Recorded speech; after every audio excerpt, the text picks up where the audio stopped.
সবাই মিলে একটা জোরে হাত তুলে দিন।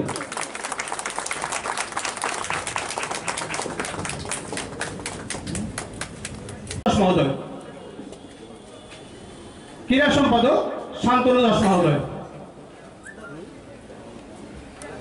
আপনারা স্বনির্বন্ধ অনুরোধ করছি, আপনারা যার যার আসন গ্রহণ করুন। আমরা অনুষ্ঠান শুরু করতে যাচ্ছি, আপনাদের আসন গ্রহণ করুন। আপনারা দয়া করে দাঁড়িয়ে থাকবেন না, আমরা অনুষ্ঠান শুরু করতে যাচ্ছি, আপনারা আসন গ্রহণ করুন। সঙ্গে প্রত্যেক সদস্যদের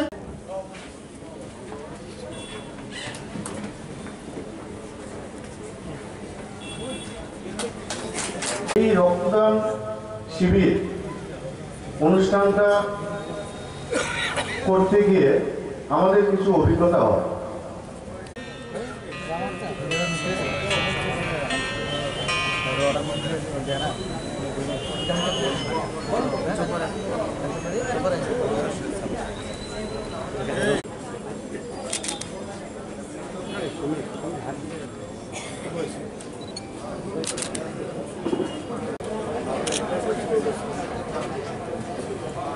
এবার বেশ বরণ করবে। আমাদের মধ্যে উপস্থিত আছেন আমাদের এলাকার অভিভাবক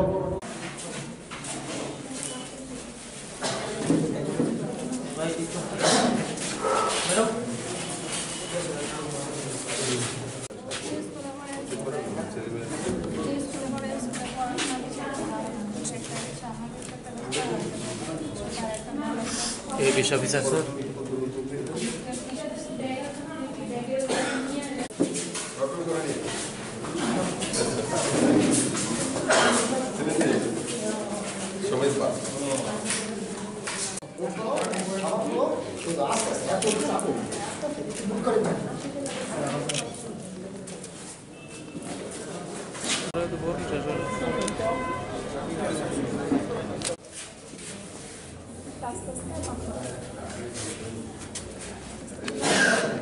মুখ্যমন্ত্রী তথা আমাদের ৯ নম্বর বনবলে পুরে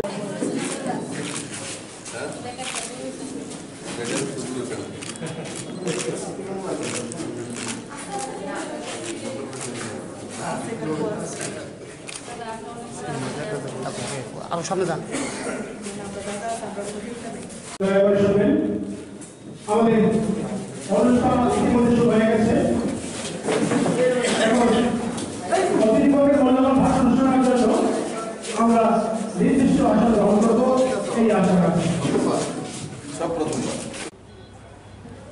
একটা ধারণা নিতে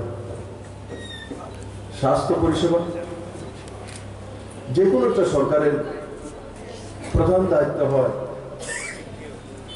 খাদ্য, বস্ত্র, বাসস্থান, স্বাস্থ্য, শিক্ষা, এগুলো মূল দায়িত্ব।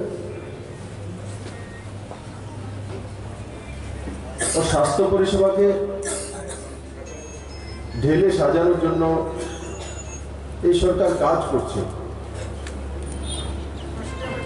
আমাদের মূল hospital, GB hospital, BM hospital, TMC hospital আর কিছু প্রাইভেট হসপিটাল, নতুন সরকার আসার পর মহকুমা হসপিটালগুলোকে চিহ্নিত করে তাদেরকে স্ট্রেংথেনিং করা প্রথম থেকেই কার্যক্রম নেওয়া হয়েছে এবং তার মধ্যে সফলতা এসেছে। এই নতুন সরকার আসার পর বিভিন্ন প্রাথমিক স্বাস্থ্য কেন্দ্রে যেখানে ডাক্তারের স্বল্পতা রয়েছে, এমবিবিএস ডাক্তারের স্বল্পতা রয়েছে, সেখানে আমরা একটা পদক্ষেপ নিয়ে 50 জন আয়ুর্বেদিক এবং হোমিওপ্যাথি ডক্টর যারা আগরতলাতে সেন্টারে ছিল, যাদের বেশি একটা কাজ ছিল না কারণ ডাক্তারের সংখ্যা কম, এই সরকার আসার পর 110 জনের রিক্রুটমেন্ট করেছে, পিজি সিট বাড়িয়েছে, এমবিবিএস এর কোটা বাড়িয়েছে, কিন্তু সেগুলো একদিনে তো কমপ্লিট করে আসবে না কোর্স, সময় লাগে ডাক্তার হতে। তার জন্য আয়ুর্বেদ এবং হোমিওপ্যাথির মধ্যে তোমার যে ডাক্তার বন্ধুরা আগরতলাতে কার্যরত ছিলেন, যাদের বিশেষ একটা কাজ নেই, তো তাদেরকে আমরা একটা মিশন তৈরি করে, একটা স্কিম তৈরি করে প্রাথমিক সেন্টারগুলোতে পাঠিয়েছি। কেন? সে আয়ুর্বেদিক ডাক্তার হলো, সে হোমিওপ্যাথি ডাক্তার হলো, সে কমসে কম জ্বর উঠলে তার বিপিটা তো দেখতে পারবে, তাকে একটা ক্রসিং ট্যাবলেট তো দিতে পারবে, হবে তো ভমিটিং টেন্ডেন্সি হয়েছে, তার জন্য একটা অ্যালবুমিন ট্যাবলেট তো দিতে পারবে। এই ধারণাটা তো কমসে কম যেই হোমিওপ্যাথি হোক আর আয়ুর্বেদিক হোক, এই ধারণা তো রয়েছে। আর উনি হোমিওপ্যাথি থেকে শিক্ষা লাভ করেছেন, তো স্বাভাবিকভাবে সেটা তার কাছে থাকবেই। যে আয়ুর্বেদিক থেকে করেছেন, আয়ুর্বেদিক জ্ঞান তো ওনার কাছে আছে। তো তিনোটা মিলে কমসে কম প্রাথমিক যে চিকিৎসা, সেটার একটা ব্যবস্থা করা সরকারি পদক্ষেপ নিয়েছে। নেওয়ার পর আমি দেখেছি অনেক সুপারিশ এসছে যে আমরা আমাদেরকে ট্রান্সফার করে দিয়েছে, আমরা ওখানে যাব, কিন্তু সরকার দৃঢ়তার সঙ্গে কোনো ট্রান্সফারের মধ্যে একটিও, মনে হয় একটা ট্রান্সফার কিছু একটা কারণ ছিল, বাকি সবগুলো যে যেখানে পাঠানো হয়েছে তাদেরকে ওখানে যে কাজ করার জন্য আগ্রহ প্রকাশ করা হয়েছে। সরকার তার মধ্যে কোনো কম্প্রোমাইজ করে ভারতে হয়েছে। আর যারা রাজনৈতিক কারণে তৎকালীন সময় বাদ পড়েছিলেন, 86,000 পরিবার, 86,000 ফ্যামিলি এবং 3,56,000 ই কার্ড দেওয়ার ব্যবস্থা, রাজ্য সরকার আয়ুষ্মান ত্রিপুরা স্কিম লাগু করে তারও ব্যবস্থা করতে চলছে।